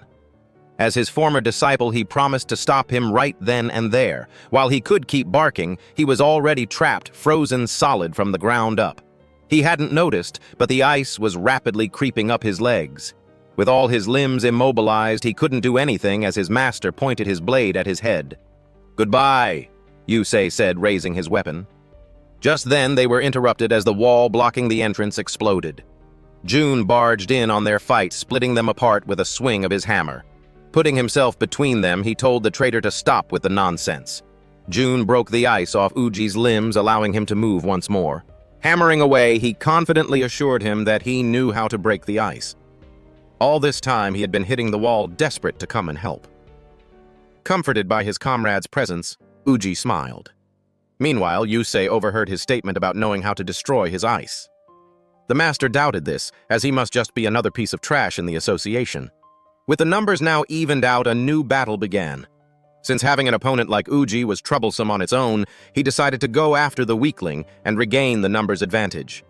As he swung his blade, his student came between them, defending his partner. Holding the weapon tight, he vowed to defeat him himself. Annoyed, Yusei called on his clone and told it to take care of Jun. The two clashed, exchanging blows back and forth. Its attacks were sharp, and the swings were undeniably heavy. However, the image of Grom appeared in his mind as menacing and evil as the demon was. With the memory of the life-threatening battle, his mind and body calmed down. Looking back, Uji worried for Jun, already expecting him to have a difficult time. Noticing his divided attention, Yusei guessed that he must be thinking about his comrade. That said, it should be impossible for him to defeat his spell. As he said this, the clone was split in half with one swing as a dark shadow cut right through it. Both the master and student couldn't believe their eyes. Standing triumphantly with a stern gaze, Jun said, "It's not even worth comparing to Grom." Sending Uji back, Yusei had a revelation and correctly guessed that he must have made a pact with a demon. Feeling smart, he tried to give advice and asked if he could enjoy life hiding the fact that he was working with a demon. Looking at the worried young man, he suggested joining hands and changing the unfair world together. Quietly, Jun acknowledged that he might just be right, but he at least knew that no matter what life he lived, his goal was to save the world as a hunter. On the other hand, the traitor's actions so far were no different from those of demons. With this, he was determined to defeat him as a hunter. Hearing him, Uji was also enlightened. Relationships such as master and student wouldn't matter to a hunter. As Jun said, he was nothing but an evil that needed to be slain. Driven by their determination, the two stood against him. Yusei asked if they really wanted to die so badly. Insulted and annoyed, he dashed forward and hit both hunters in an instant. Surprised as they felt like they were prepared, the foolish young men realized that the top hunter had been hiding his true power so far. Yusei started to pressure them, unleashing a barrage of swings and swipes. Jun could barely keep up as his movements were completely different from the clones. Thinking of a way to be useful, he used his shadow search ability. The dark aura enveloped his eyes and he started seeing the enemy's silhouettes. Based on the afterimages of his movements, he could see the trajectory of his future actions. That said, it would be much better if he could somehow share this with his allies. Reno chimed in, saying it was fully possible if he applied his mana to his allies' eyes. Doing just that, the familiar dark energy appeared on Uji's face. Looking at the enemy, he saw Yusei's afterimages and realized that it was what Jun must be seeing. Following the trajectory laid out, he perfectly dodged the next attack, even fitting in a counter of his own. Unfortunately, this still wasn't enough to overcome the master's skills. As Uji was about to be done in, his partner came in a flash, deflecting one of Yusei's blades. He finally realized that they had begun reading his moves. Evading a swing, He backed away for now, cursing the newfound power. Letting his blades go, he told them not to get too arrogant. His student recognized his form and that he was about to end things with brute force. Gathering his energy, Yusei cast his ultimate move to finish them off. Uji refused to allow it. He assumed the very same stance. With this, the two hunters summoned their ice dragons, each reflecting their rage and refinement of magic. The two ultimate moves clashed, and the master's creation devoured the students. As the dragons fell, the cold mist and icicles settled, revealing the victor of the battle. As Yusei stood triumphantly, he was completely unaware that his two opponents were now behind him. Knowing full well that he was not going to move, they revealed themselves blades inches from his neck. He turned around confused, arguing that it should be impossible. However, when he faced them, the two hunters only dealt the final blow. The attack went through his chest, also cutting the detonator in half. With this, the former A-rank hunter fell and was caught by his old disciple. Uji liked his way of thinking and his carefree nature, longing for it, as he didn't have such ideals. Unfortunately, his master chose the wrong path, so this was the end for him. Looking at them, Jun realized that there was no human who didn't make mistakes, and even the strong fall sometimes. Even so, with Reno, he had to remain on the path they believed was right. With the situation settled, things calmed down along with the gate break in the school. The association's people should come soon to take Yusei into custody. The traitor was bound and his wounds were preserved with ice. Uji wouldn't have won alone and would have likely lost without Jun's help. With this, he expressed his gratitude to the young hunter, saying he owed him. Finally, they shook hands, earning each other's acknowledgement. As expected, the association later came for Yusei. They thanked the two hunters for allowing them to secure the target. However, when they were about to leave, someone suddenly held Jun still. He looked back in confusion, not understanding the fuss. A man stepped out of a car, mentioning reports of his involvement with a demon. Renji, chief of the anti-normality department, said he had to be taken into custody too. In the association headquarters, Jun was brought in bound and restricted from making sudden movements. Following the men who took him, he was told that they were headed to a conference room where his fate would be decided. As expected, exposing his abilities to the other hunters last night wouldn't end well for him. Reaching their destination, he was instructed to mind his manners before entering. Inside, he was met with a highly influential group of people. The chairman and Yugo were there, greeting him with a light mood. On the other hand, a couple of others were also present, glaring at him with chilling eyes. The room's atmosphere immediately grew thick as the conference kicked off. Their main topic would revolve around Jun's involvement with a demon. Based on the discussion, they would take measures by evaluating the young man's situation. Starting strong, they outright asked him if he really did have a contract with a demon. They were asking despite already knowing the truth, so lying would only put him at a disadvantage. With this, he told Reno to come out. The fallen angel appeared, looking at them with cold eyes. Upon seeing the humanoid demon, the S-ranker Tsubasa seethed with anger. He had not only worked with a demon but a powerful Majin. He was furious that he was acting so bravely and aimed to erase her existence right there. Jun rushed between them, wanting to protect his partner. A bright red ray of mana shot forward, but a familiar portal appeared to swallow it up.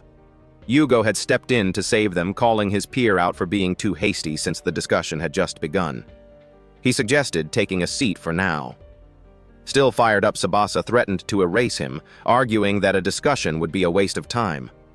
Unable to back his words, he took a seat, and the young man was told to explain himself. Jun started off revealing the truth about Reno being a fallen angel. It was a claim that was difficult to believe, as they had never heard of such a case. Just then, Nova appeared to whisper something. Understanding, Yugo asked her to also explain to everyone. Even in the divine world, there were rumors of an angel falling and turning into a demon. As this backed the claim, he thanked her for her support. Seemingly satisfied, he asked if there was any reason for them to debate any further. That said, it was now undeniable that she was a demon, and killing their kind was the association's job. Renji chimed in, wondering how she had lost her status in the first place. He was met with silence, and even Jun worried. Reno said she couldn't say anything aside from confirming that she had turned into a demon. Refusing to answer didn't help their case, as it opened the possibility of her working as a spy. They insisted that she wasn't a dangerous demon but had no foolproof way of guaranteeing the claim. He fell silent, pressured by the intent in their gazes, and struggling to think of anything to do. As the tension grew, it was quickly dispelled as someone entered with a light hum. A young woman appeared, apologizing for arriving late and saying she had fallen asleep twice since the bed was too comfortable. She was scolded for being unpunctual, which was an unbecoming trait for an S-ranker. Telling them to complain to the bed instead, she asked to be caught up on the topic. Her reaction was quite lukewarm compared to the heavy subject matter. Before moving on, she shared that there were 2 people standing by the door outside. While the others were confused, Yugo smiled, saying he finally had a chance now. Calling to the visitors, he told them to enter. The doors opened, revealing Uji and Kaya. They all stared in surprise, not expecting them to be there. Questioned why they were being let in, he said they were also involved, even confirming with the chairman.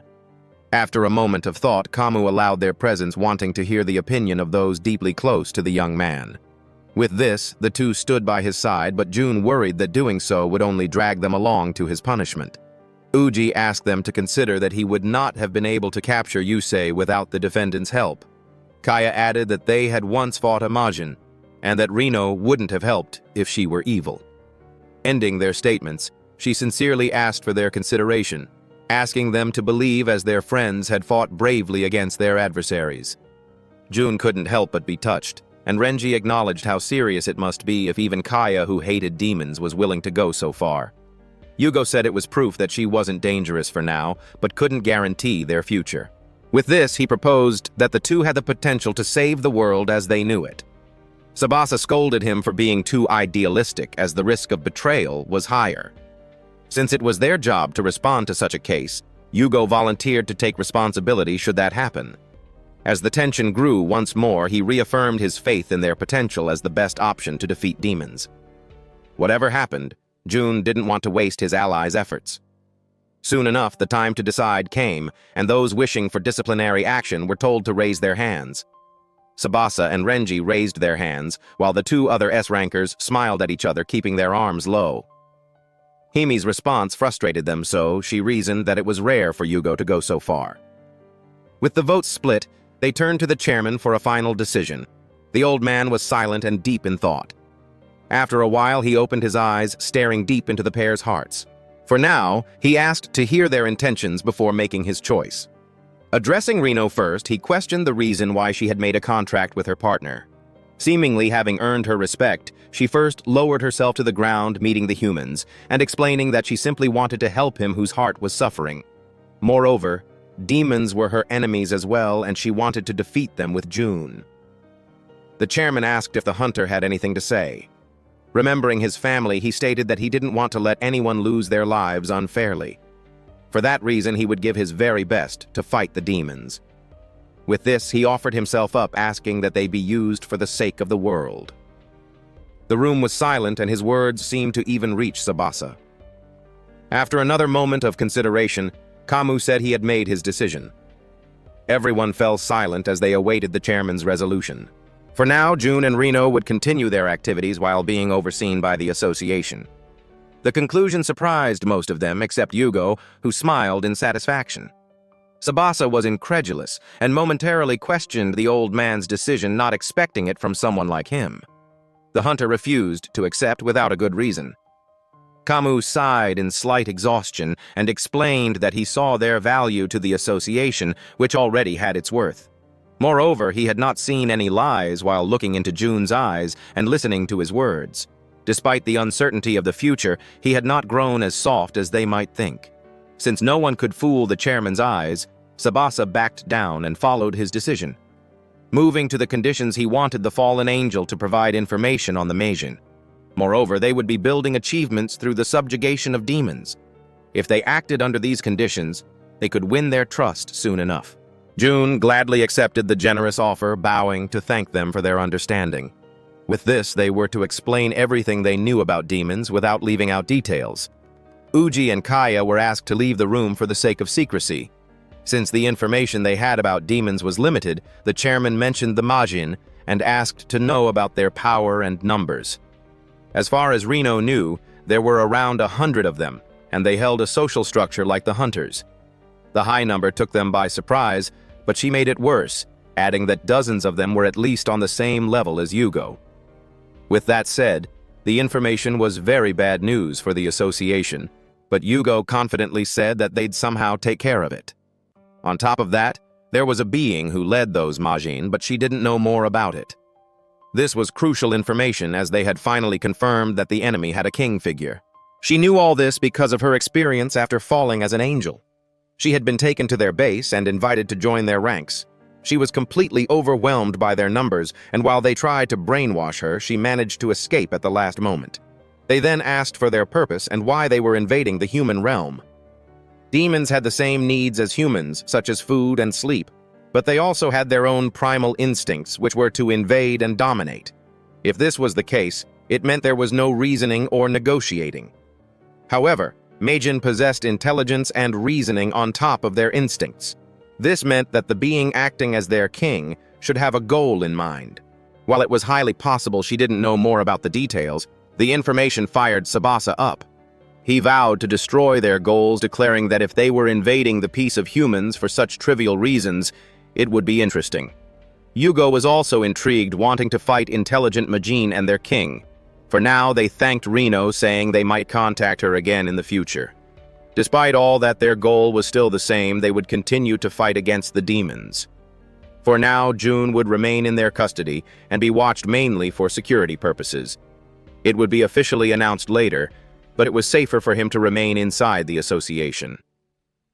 It's logical to expect slander and insults from others given his situation, they added. They proceeded with the condition of gathering achievements through gate subjugations. Confirming that he was an F-ranker, Kamu recalled that the next rank evaluation was still far away. Watching the chairman approach, the other hunters started to worry. After listening to the information about demons, he got quite fired up. As such, he had decided to give the newcomer a special re-evaluation himself. While June worried about the unexpected development, the others only chuckled, saying the old man's bad habit had unfortunately started coming out. Tsubasa, who had been consistently hostile, now laughed at him in amusement, while the oblivious young man wondered why they were acting that way. Kamu ended the meeting and picked him up, saying they were headed to the training hall. Soon enough, June found himself in an arena facing the head of the association himself. Since it was a special case, he was told to fight and show his true strength. The idea itself seemed ridiculous, but the chairman promised to hold back and use about 1/10 or 2 of his power. Standing tall, his divine spirit Yulan appeared with a brilliant light. Seeing the sword, June wondered if it was his power, and noted that the spirit was on the same level as Yugo's. The two faced each other like light and dark, while the other hunters watched on intently. They wondered just how strong the demon pact holder was. As a final condition, the young man was told to land at least a single hit, unless he wanted to be forcibly removed from the Hunter Association. Just like that, the match began. While June struggled to accept the situation, even asking that he stop joking, the chairman closed the gap in an instant. "I don't tell jokes in such places," he said. Unable to even react to his speed, June took a direct hit and was sent crashing into the wall. Barely able to get his sword up, he was stunned by the unrealistically heavy strike. Recalling how he had promised to deliver results, Kamu asked if his words were mere lies to keep himself alive. Barely able to keep himself up, June continued the battle.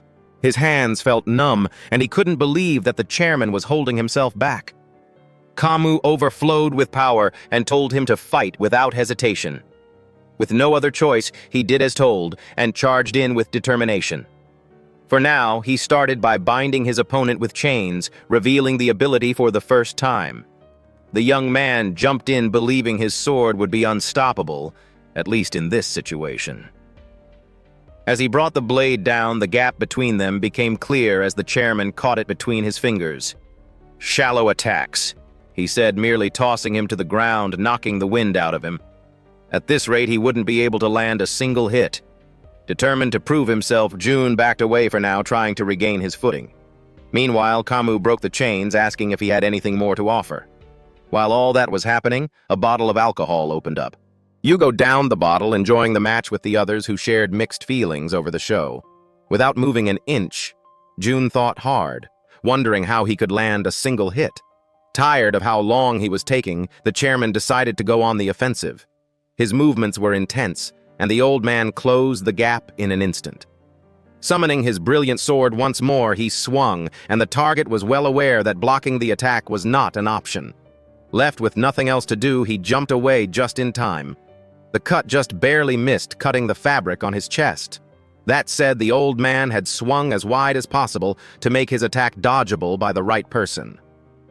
Kamu praised the hunter's reaction and told him to maintain the pace. He continued to swing, not giving the opponent a chance to counter. His attacks were heavy and consecutive, but if all he did was keep dodging, he'd end up losing the match anyway. Knowing this was true, Jun tried to gain some distance first and turned his shadow weapon into a gun. While the chairman was surprised by the development he shot, the audience was amused, finding the fight increasingly enjoyable. The shooter wondered if he had landed a hit, but his eyes widened in surprise. A huge shield covered his opponent's body, and Kamu praised him for forcing the equipment out. He was still wondering when and where the shield had been pulled out. However, this only prompted the chairman to go further and summon a long lance next.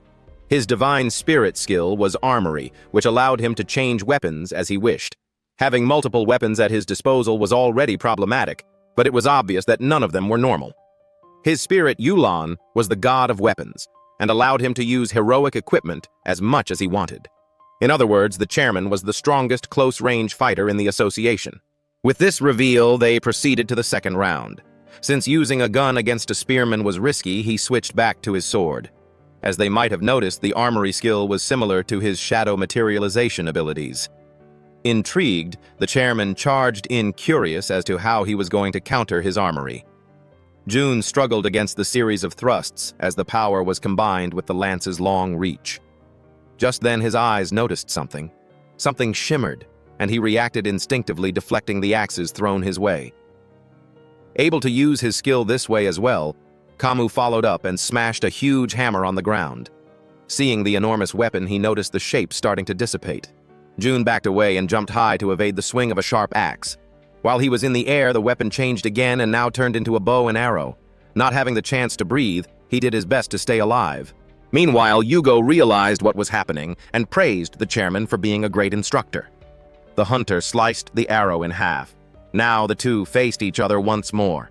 Speaking to Reno, he said he had also realized something by watching the chairman fight.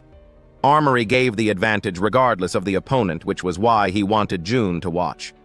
Kamu charged in again, wondering what he was going to do now. Since he was using a sword, the young hunter had learned from him and summoned a spear, which was the natural counter for a swordsman. However, that wouldn't be enough. Right as they were about to clash, Jun changed his weapon once more, allowing him to step in without being hindered. In that moment, he summoned a much shorter dagger and used the minimum distance needed to swipe at his opponent's chest.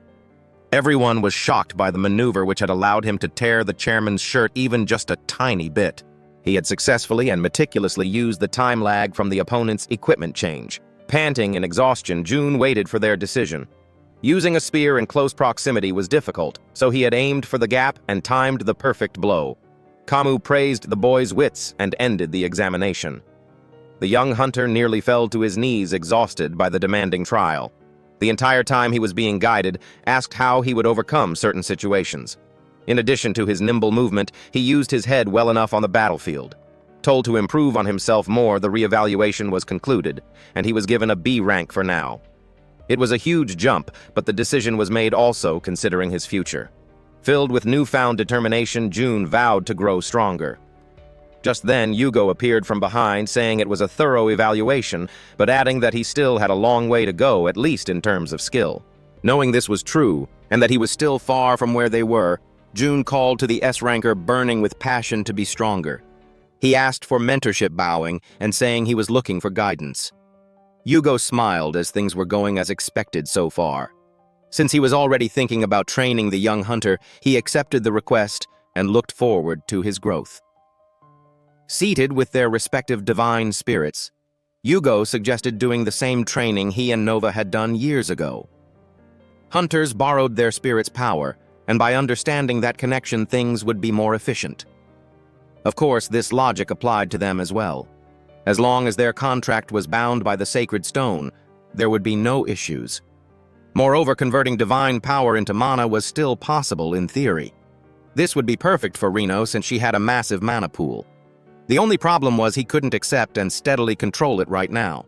Once he passed this training, he'd be able to tap into that power and grow much stronger. Excited by the thought, June looked forward to his guidance. The main step to this exercise was to hold each other's hand while conquering a dungeon. Hearing the odd method, the two fell silent. The next day, they made their way to an F-rank dungeon. Hand in hand, they stepped forward, ready to complete the mission. While he was conscious about the touch, Reno said there was nothing to be embarrassed about. They were instructed to stay silent during fights and not let go no matter what. To complete the training, they had to do this while conquering dungeons from F to C rank. As he wondered if this would really work, the fallen angel pointed forward. Before them was a group of monsters. Since he couldn't let his guard down, he decided to observe the enemies first. Unfortunately, he found his face on the ground as he was pulled by Reno, who wanted to finish the fight as soon as possible. His face argued that it was better to start a match with careful observation. Unable to agree, they were barely able to dodge as the monsters charged in. One came from above and they pulled on each other's arms once more. She almost fell from the sudden movement, and while it was easy to dodge attacks, the partners were hindering themselves as they were totally out of sync. To get over this hurdle for now, he summoned his shadow gun and blasted the enemies away. With the battle settled, June insisted that she was too aggressive, while Reno argued that he couldn't be too passive. Although they made valid points, their fighting styles were complete opposites. The next group of enemies surrounded them since they hadn't defeated the previous one fast enough. He opened his mouth to retort once more, but now was not the time for arguments, so they got right into action. 2 weeks later, they reached the C-rank dungeon's boss room. They had gotten used to fighting hand in hand, but still hadn't resolved their differing styles. That said, a boss at this level would be difficult, so they decided to do their best. The important thing was not matching movements, but understanding each other. Agreeing on this, they stepped into the room. There, a gigantic legacy golem roared, sending tremors throughout the dungeon. Analyzing the enemy fast, Reno realized that it was the perfect target, and flew in right away, dragging her partner along. Since it couldn't be helped, June went on the offensive as well. With his shadow hammer, he struck the boss's body with all his might. However, the thick stone was too tough to get through. As expected, he should have been more careful. Reno didn't share the sentiment and flew in again. As they pulled on each other in discord, the golem countered with an attack of its own. The two were sent flying away. They couldn't move properly, completely out of sync. Just then, he saw his partner's determined face and realized that she must have some sort of goal. June couldn't understand what she was aiming for, but with a firm squeeze of his hand, her message came through.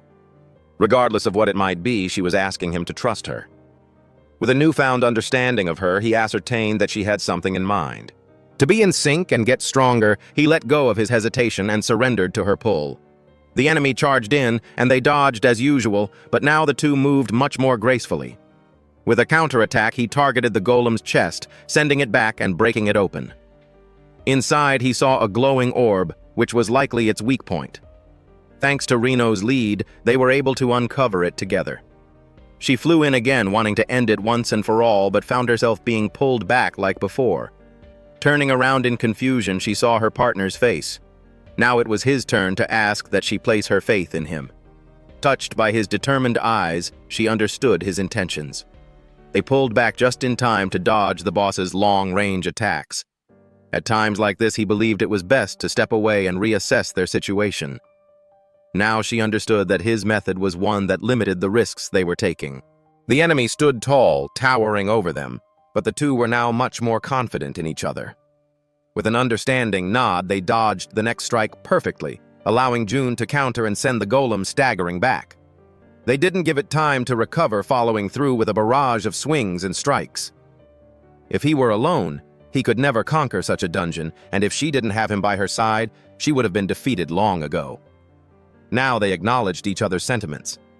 Summoning his shadow weapon, June swung down the entire enemy's length, cutting and breaking the crystal ball in its chest. With this, the boss fell, and they successfully completed their mission. He jumped around in joy and raised his hand to ask Reno for a high five. While it was ignored due to confusion, he brushed it off, expecting as much from the angel.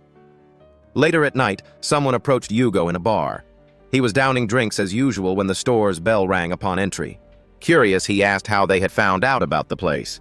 June appeared, saying the chairman had told him that he frequented the bar for drinks. He turned to face the young hunter, who said his guidance had helped a ton.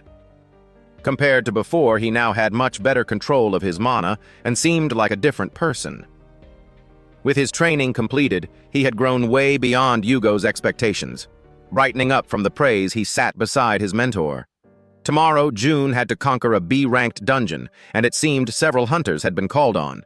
Handing his student a drink, he said it would be a perfect place to show his skill and encouraged him to show the results of his training. With this, they gave a toast, looking forward to what the next day would bring. Several hours ago, at the meeting room of the association, Miss Hayashi reported that they had detected a massive gate, which was relatively similar to a normal dungeon, saying they needed to summon more hunters than usual. Renji asked for the chairman's opinion. He told them to start selecting hunters and confirmed the rank of the dungeon. Hearing that it was a B ranker, he smiled, getting an idea. To her surprise, he personally recommended a hunter certain he'd achieve a great feat. While Renji already knew what to expect, Kamu opened June's hunter file. The next day, on the outskirts of the Kanto prefecture, several hunters gathered around a huge gate. It was the first time June had seen so many people just for one dungeon. Just then, one of the men shouted at him, recognizing him as the person who had formed a contract with a demon. They pushed on, saying it was not only a betrayal to them, but to all those who had lost families. As long as they believed in his contract, the reaction was understandable and it was better to de-escalate. Continuing to call him trash, they doubted that they even needed him to enter the dungeon with them. Reno asked if it was okay to let this go, but in the end, they were just doing the mission. However, things turned from bad to worse as the hunters decided to kill him right there. One shot an arrow of pure electricity. June took his sword out to deflect, but a wall of water suddenly appeared, blocking the attack from reaching him. To his confusion, someone stopped the altercation, saying they wanted no more fights between hunters. They argued with Sarah, an A-rank hunter, insisting that he was a traitor. She ignored them instead, apologizing to June as the raid's organizer. Counting on her, he took her hand in gratitude. Ordering everyone to move past it, the leader started delegating roles. She was a famous influencer, but despite her bubbly attitude, she had climbed the ranks of the association. Behind him, another member of the raid watched, oddly staying back after confirming his identity. Minutes later, they were already inside the dungeon and were subject to the environment's swinging heat. They stopped for a moment, reaching the edge of a deep cliff. They took a closer look and saw the bottom filled with raging and hungry demons. Sarah convinced herself, saying she could do it and that her judgment was correct. Calling for earth or water users, she planned to build a bridge and quickly cross over. She saw June nearby and asked him to observe the enemies and make sure they didn't make any weird movements. He rushed to the edge, knowing it would be bad if they were ambushed. Little did he know that dark shadows covered his allies' faces. With a snap of her fingers, Sarah signaled the others, who immediately proceeded to capture the young man. Held tight in their arms, he demanded an explanation. Following everyone's opinion, she said they had decided to kill him and make it look like an accident. As expected, being with a human who had made a pact with a demon was dangerous. Moreover, every single person there felt nothing but hate for demons. With this, they mercilessly threw June over the cliff. They laughed as they watched him fall, certain that there was no surviving the enemies below. Looking with cold eyes, Sarah apologized, saying it was the best choice she could make. Dropping fast, he remembered the time he had met Reno as he was betrayed in the exact same way. Reacting to the situation, the fallen angel appeared, telling him to leave the fall to her. With this, he was reminded that it was not the same, as he wasn't alone anymore. Shadow chains burst out of his hands, stopping his descent and tethering him to the walls of the cliff. That said, he still couldn't climb up in that state. The monsters below were B-rankers, and he'd be killed if he slightly dropped his guard. Fortunately, he and Reno were no longer the same, and should be able to overcome the challenge. Up top, the odd hunter from before hid, saying he had to move quickly. June demolished the enemies below, switching between weapons and working in complete sync with his partner. The number of demons dropped significantly, and he had more than enough energy as his mana output and stamina were much more controlled. Reacting fast to ambushes, he smiled in satisfaction, no longer having any difficulty against enemies of that level.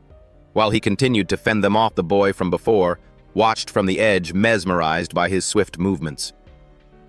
Just then, the ground under him crumbled, and he found himself falling over the cliff. Tumbling down, he somehow managed to break the drop, but still came crashing to the ground. He was alive and in pain, but it might not be for much longer as demons surrounded him quickly. They attacked without hesitation, and he screamed while running away. However, he was soon cornered and could do nothing but beg for mercy. Just then, June came to his rescue, slicing the demons in half. They finally saw each other's face, and he wondered who the young hunter was. Safe from the demons, the hunter thanked June for coming to his rescue. He introduced himself as Yuki, and June recognized the name of the youngest person who had become a hunter. He mistakenly said that he didn't expect them to be a girl, but quickly got corrected.